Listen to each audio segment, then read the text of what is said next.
Puji Tuhan. Haleluya. Haleluya. Haleluya. Puji Tuhan. Tuhan memberkati kita semua.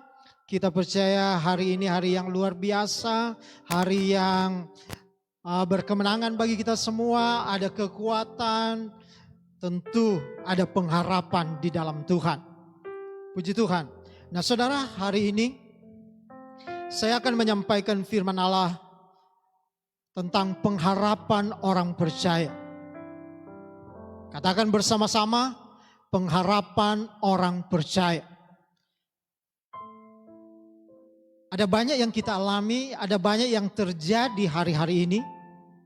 Tetapi saya yakin, saya percaya, kalau kita anak Tuhan, kita orang percaya, kita punya pengharapan. Haleluya, di dalam Tuhan. Nah saudara, puji Tuhan bagi kita semua. Saya ucapkan selamat hari Minggu. Selamat kita beribadah, kita sudah memuji Tuhan. Dan selamat juga kita untuk menikmati setiap kebenaran firman Allah. Saya percaya saudara, orang-orang yang luar biasa. Di rumah masing-masing bersama keluarga, dimanapun saudara berada yang mendengar khotbah ini. Sekali lagi tema saya hari ini yaitu pengharapan orang percaya. Mari kita akan buka Alkitab kita dalam Amsal pasal 23 ayat yang ke-13.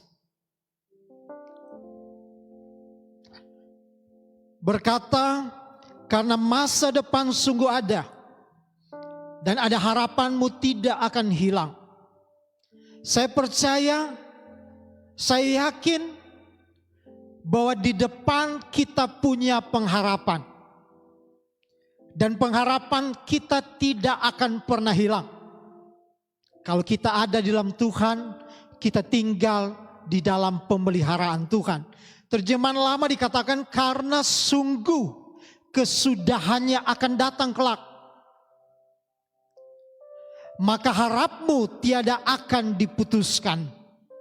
Saudara. Nah saya percaya dalam Amsal 23 ayat 13 ini menjadi sebuah pegangan buat hidup saya dan saudara. Menjadi sebuah kekuatan bahwa kita punya pengharapan di dalam tangan Tuhan. Mazmur pasal 62 ayat yang kelima. Hanya pada Allah saja kiranya aku tenang. Sebab daripadanya lah harapanku. Terjemahan baru. Terjemahan lama katakan, tetapi engkau hai jiwaku, berdiamlah dirimu bagi Allah, karena daripadanya juga adalah pengharapanku. Saudara, pengharapan kita hanya ada dalam Tuhan. Kita nggak bisa bersandar kepada hal-hal yang lain. Kita nggak bisa bersandar penuh kepada kekuatan kita. Kita nggak mampu bersandar kepada harta kita. Kita nggak akan mampu bersandar kepada kemampuan secara intelektual kita. Itu ada batasnya, saudara. Hari-hari ini yang sedang kita alami, hari-hari ini kita ada dalam rumah. Sepertinya kekayaan kita miliki, harta yang kita miliki, tidak ada artinya. Apa yang bisa kita tangkap? Saudara, mulai kita bisa renungkan. Renungkan dalam-dalam. Saya percaya setiap peristiwa itu ada maksud Tuhan. Ada rencana Tuhan. Dan kalau kita mengerti tentang rencana Tuhan, saya percaya kita pun di dalam kondisi apapun. Saat-saat ini apa yang terjadi? Saya percaya harapan kita hanya ada di dalam tangan Tuhan. Yang percaya katakan amin. Haleluya. Nah saudara, mari saya mau kita belajar sama-sama kebenaran ini. Coba kita lihat dalam Roma pasal 8. Ada sebuah perikop yang luar biasa. Mulai ayat yang 18. Ini saudara, kalau saudara baca perikopnya, pengharapan anak Tuhan. Atau orang percaya. Nah coba kita akan lihat ada 3 hal yang kita akan kita lihat bagaimana kita sebagai anak Tuhan ternyata kita punya pengharapan. Dan pengharapan itu di dalam Tuhan, luar biasa. Yang pertama ayat yang ke-18. Baca sama-sama. Sebab aku yakin bahwa penderitaan zaman sekarang ini tidak dapat dibandingkan dengan kemuliaan yang akan dinyatakan kepada kita. Haleluya. Saudara, yang pertama, kenapa anak Tuhan punya pengharapan di dalam Tuhan? Karena yang pertama, penderitaan yang kita sedang terjadi dan kita alami tidak sebanding dengan kemuliaan yang akan dinyatakan kepada kita. Saudara, ini sebuah pengharapan yang luar biasa. Penderitaan yang kita alami, keadaan-keadaan yang terjadi, situasi yang terjadi hari-hari ini ternyata hanya sebuah proses dalam hidup kita. Karena penderitaan yang sedang terjadi dan akan terjadi tidak akan sebanding dengan kemuliaan yang akan dinyatakan kepada kita. Haleluya. Dan kita percaya ini sebuah pengharapan dalam hidup kita. Nah saudara, ayat-ayat selanjutnya menjelaskan bagaimana penderitaan. Saya akan ambil aja ayat yang ke-22 dan ayat yang ke-23. Sebab kita tahu bahwa sampai sekarang segala makhluk sama-sama mengeluh dan sama-sama merasa sakit bersalin. Saudara, ayat yang ke-22 ini menjelaskan semua makhluk, segala makhluk. Terjemahan yang lain dikatakan semua makhluk ciptaan Tuhan. Semua ciptaan Tuhan sama-sama mengeluh. Digambarkan seperti sakit bersalin. Nah, kalau wanita itu tahu bagaimana penderitaan selama proses bersalin, itu menderita. Tetapi waktu lahir anak yang dikandung 9 bulan kurang lebih, maka penderitaan sakit itu diganti dengan sukacita. Amin. Tetapi saya mau katakan saudara, kemuliaan di sini melebihi sukacita setelah melahirkan. Kemuliaan di sini adalah sebuah sukacita yang luar biasa. Dan hanya dimiliki anak-anak Tuhan, orang percaya. Karena kita punya pengharapan dalam Tuhan. Ayat yang ke-23. Dan bukan hanya mereka saja, tetapi kita artinya manusia yang hidup, yang telah menerima karunia sulung roh.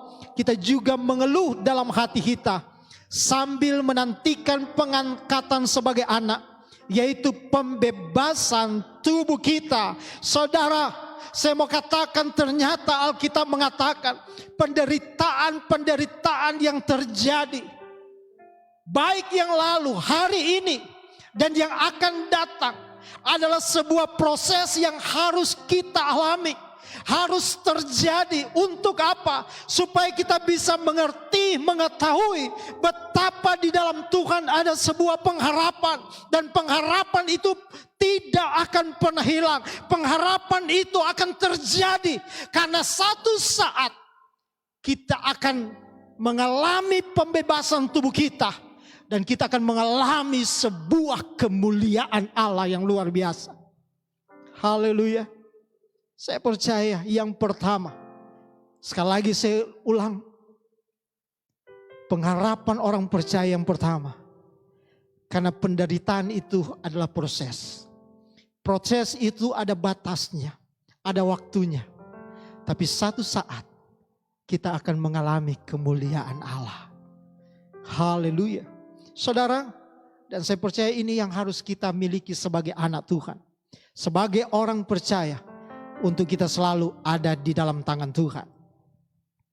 Saudara, Martin Luther King berkata begini. kita harus menerima kekecewaan yang terbatas. Namun jangan pernah kehilangan harapan yang tidak terbatas. Saudara, penderitaan kadang membuat kita bisa kecewa, putus asa. Mungkin hilang seperti dunia ini mau hancur. Tapi itu ada batasnya. Proses itu ada batasnya. Pergumulan itu ada batasnya. Kesusahan itu ada batasnya. Penderitaan itu ada akhirnya. Tetapi kalau kita tahu di depan kita punya pengharapan, di dalam Tuhan ada kekuatan, dan Tuhan akan berikan kemampuan kepada kita, karena kita adalah anak-anaknya.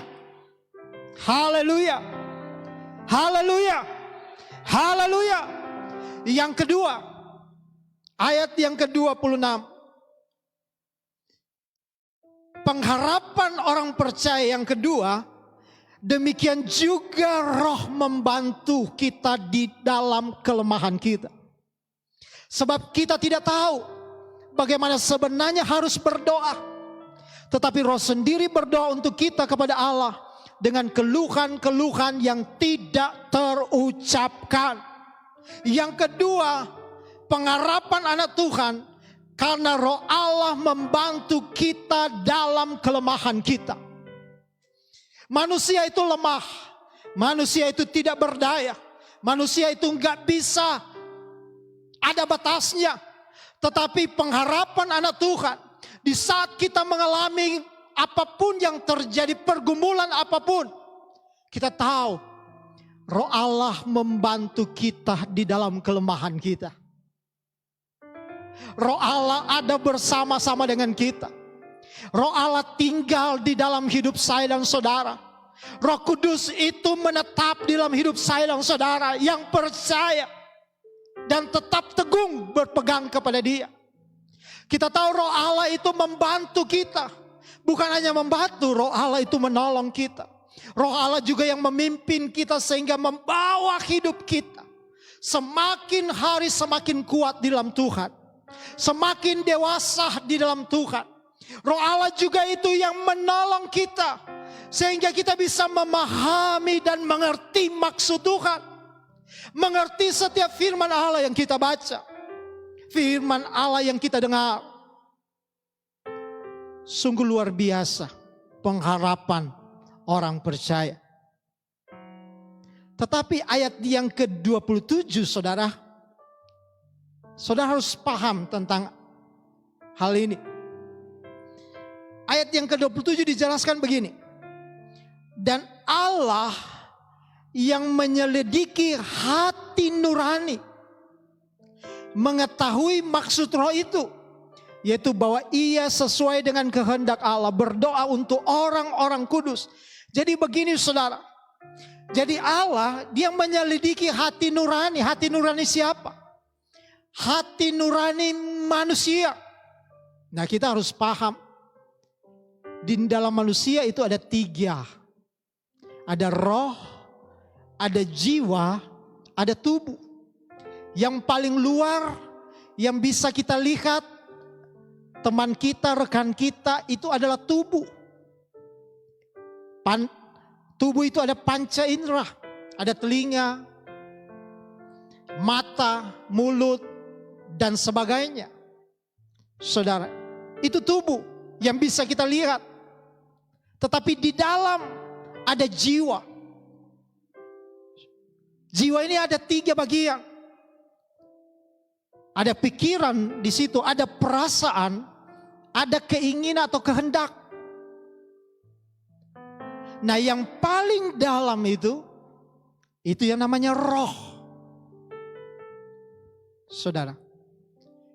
Nah, roh inilah tempat Roh Allah berdiam di dalam diri kita. Oleh karena itu manusia kalau dia menyembah di dalam roh. Yohanes 4 ayat 23 katakan, penjembahan yang benar adalah penyembahan yang menyembah di dalam roh dan kebenaran. Nah saudara,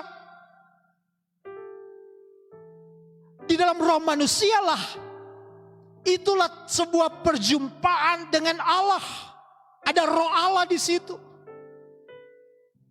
Kalau kita menyembah kepada Tuhan, menyembahlah di dalam roh. Saudara, jiwa kita bisa menangis, bisa mengeluarkan air mata. Kita bisa mengangkat tangan waktu kita menyanyi menyembah Tuhan, bertepuk tangan, melompat-lompat. Menyanyi dengan suara yang keras.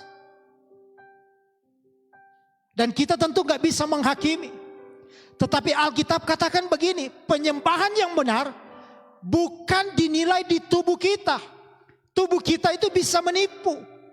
Banyak orang yang kelihatannya menyembah luar biasa. Menyanyi lagu rohani dia hafal, dia kuasai, dia mengerti sekali.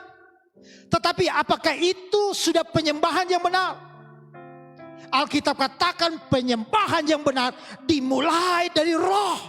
Kalau dia benar menyembah yang benar, segala sesuatu dia akan menguasai jiwa, dia akan menguasai tubuh saudara, dan itu pasti akan menyenangkan hati Tuhan. Nah, saya mau katakan begini, hati nurani itu ada di dalam roh manusia, saudara. Nah, di dalam roh itulah salah satu bagian, yaitu hati nurani. Disitulah tempat menyimpan firman Allah. Dan Alkitab katakan begini, dan Allah menyelidiki hati nurani. Hati nuranilah yang bisa membedakan itu benar dan itu salah. Dan Allah menyelidiki hati nurani. Dan saudara harus tahu bahwa Allah pasti tahu setiap hati nurani manusia. Seberapa engkau baca firman Allah, seberapa engkau kuat mengaplikasikan firman Allah dengan benar, maka Allah akan menyelidiki hati nuranimu. Saudara, jemaat saya katakan, baca firman Allah itu baik. Renungkan firman Allah itu baik. Lakukan firman Allah itu baik. Tapi Tuhan akan menyelidiki hati nuranimu. Saudara, apakah benar-benar engkau hanya pendengar firman Allah atau pelaku firman Allah? Gembala tidak tahu. Orang tuamu tidak tahu. Anak-anakmu tidak tahu. Tapi Tuhan tahu. Karena Allah menyelidiki setiap hati nuranimu.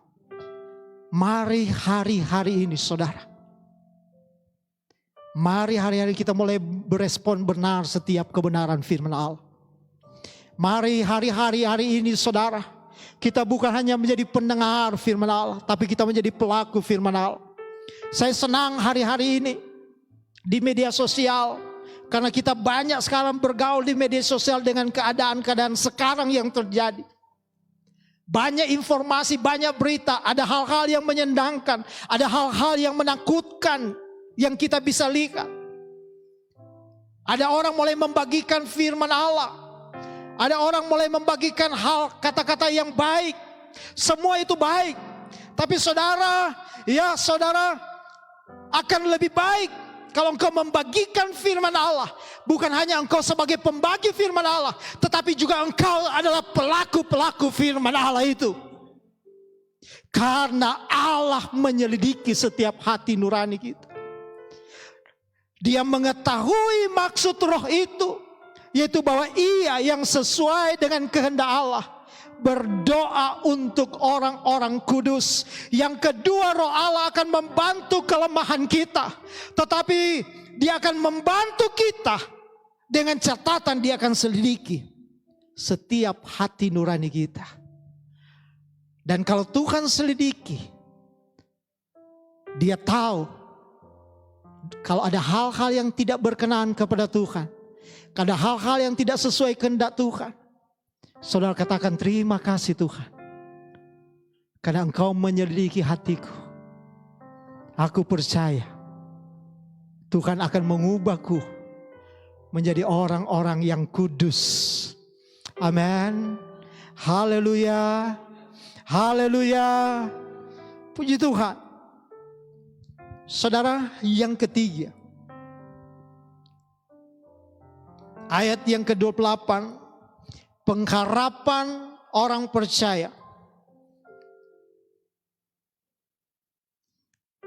Kita tahu sekarang bahwa Allah turut bekerja dalam segala sesuatu untuk mendatangkan kebaikan bagi mereka yang mengasihi Dia, yaitu bagi mereka yang terpanggil dengan rencana Allah.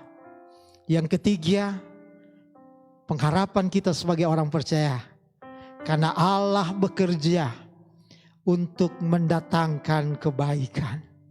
Oh, haleluya. Luar biasa Alkitab. Ingat yang pertama, penderitaan itu ada batasnya. Tapi satu saat kemuliaan itu akan dinyatakan bagi kita. Yang kedua, Roh Allah yang ada dalam hidup kita, Dia menyelidiki hati nurani saya dan saudara. Dan percaya Dia membantu kita sehingga kita menjadi orang-orang yang benar, orang yang kuat, orang yang luar biasa dalam Tuhan. Yang ketiga, saudara, Allah bekerja untuk mendatangkan kebaikan. Saudara, kita percaya bahwa Tuhan dalam apapun yang terjadi, Tuhan selalu bekerja. Tuhan selalu bekerja. Dia tidak pernah tidur dan terlelap. Dia selalu bekerja siang dan malam. Tujuannya apa? Untuk mendatangkan kebaikan. Bagi siapa? Bagi mereka yang mengasihi Yesus. Katakan amin. Haleluya. Saudara, catatannya adalah orang-orang yang mengasihi Yesus. Marilah kita mengasihi Yesus. Bagaimana mengasihi Yesus? Injil Yohanes sudah dikatakan, pasal 14 ayat 15. Tanda orang yang mengasihi Yesus adalah orang itu pasti melakukan setiap kebenaran firman Allah. Tanda orang yang mengasihi Yesus, dia akan tunduk kepada firman Allah. Tanda orang yang mengasihi Yesus, dia akan menerima setiap kebenaran firman Allah. Dan tanda orang yang mengasihi Yesus adalah orang itu akan selalu percaya kepada firman Allah. Karena Allah bekerja untuk mendatangkan kebaikan. Dan saya percaya itu akan diterima kita sebagai anak-anak Tuhan. Yaitu bagi mereka yang terpanggil sesuai dengan rencana Allah. Kita ada dalam rencana Allah. Haleluya.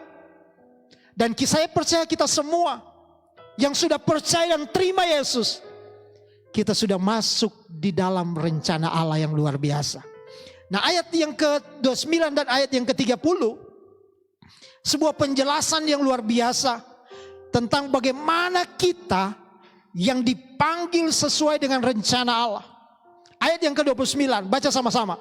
Sebab semua orang yang dipilihnya dari semula, mereka juga ditentukannya dari semula untuk menjadi serupa dengan gambaran anaknya, supaya ia, anaknya itu, menjadi yang sulung di antara banyak saudara. Dan mereka yang ditentukannya dari semula, mereka itu juga dipanggilnya. Dan mereka yang dipanggilnya, mereka itu juga dibenarkannya. Dan mereka juga yang dibenarkannya, mereka itu juga dimuliakannya. Haleluya. Saudara, saya dari ayat 29 dan 30, saya katakan ini 5M. Apa itu 5M? M yang pertama, memilih, menentukan, memanggil, membenarkan, memuliakan. Saudara, waktu kita menerima Yesus, maka kita terpanggil masuk di dalam rencana Allah. Memilih, Tuhan sudah pilih dari semula. Sebelum kita lahir, Tuhan sudah pilih saya dan saudara. Sebelum kita lahir, Tuhan sudah tentukan kita dari semula. Banyak orang yang sudah dipilih Tuhan dari semula. Banyak orang yang sebenarnya sudah ditentukan dari semula. Tetapi dia tidak pernah merespon terhadap panggilan Tuhan. Tapi saya dan saudara adalah orang-orang yang menerima panggilan. Dan kita merespon akan panggilan untuk masuk dalam sebuah rencana Tuhan yang ajaib. Supaya apa? Supaya saya dan saudara menjadi serupa dengan gambar Allah.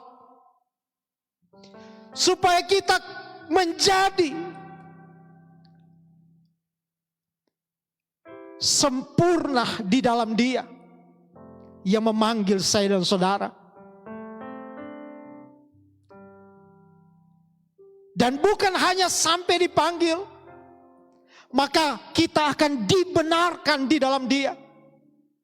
Dalam proses kehidupan saya dan saudara yang sudah diselamatkan oleh Tuhan, maka Tuhan oleh pimpinan Roh Kudus akan menuntun saya dan saudara dari satu kebenaran kepada kebenaran berikut. Kita tidak hanya berhenti kepada sampai panggilan Tuhan, tapi untuk masuk dalam sebuah rencana Tuhan, maka kita izinkan supaya Tuhan lewat firman dan Roh Kudus terus membuat kita semakin mengerti Tuhan. Dan kita berespon terhadap setiap panggilan, yaitu kebenaran firman Allah. Sampai kita masuk menerima kemuliaan Allah. Haleluya. Sehingga firman katakan di awal, penderitaan di dalam dunia ini ada batasnya. Tetapi orang yang dipanggil dari semula, orang yang ditentukan dari semula, dan kita yang menerima panggilan Allah, yang terus izinkan Roh Kudus menolong kita, membantu kita, sehingga kita hidup di dalam kebenaran firman Allah. Sehingga sampai pada satu titik, saya dan saudara mengalami kemuliaan Allah.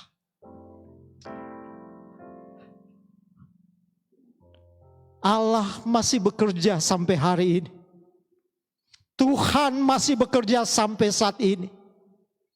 Dan itu tujuannya untuk mendatangkan kebaikan bagi saya dan saudara. Saudara, di akhir khotbah ini, mari biarlah firman Allah ini meneguhkan hidup saya dan saudara. Hari-hari ini apapun yang terjadi, tapi engkau bisa berkata di tengah-tengah keluarga engkau pagi hari ini, aku punya pengharapan. Dan pengharapanku tidak akan pernah hilang. Karena penderitaan itu hanya sementara. Sampai kami melihat kemuliaan-Mu Tuhan. Roh Allah ada dalam hidup kita semua. Dia menyelidiki setiap hati nurani-Mu. Dan Dia tahu hati nurani-Mu. Dan izinkan Roh Kudus menginsafkan kita sampai kita melakukan semua kebenaran Tuhan. Dan kita akan mengerti bahwa Tuhan turut bekerja untuk mendatangkan kebaikan bagi orang yang mengasihi Dia. Dan itu saya dan saudara yang terpanggil sesuai dengan rencana Tuhan. Tuhan Yesus memberkati kita semua.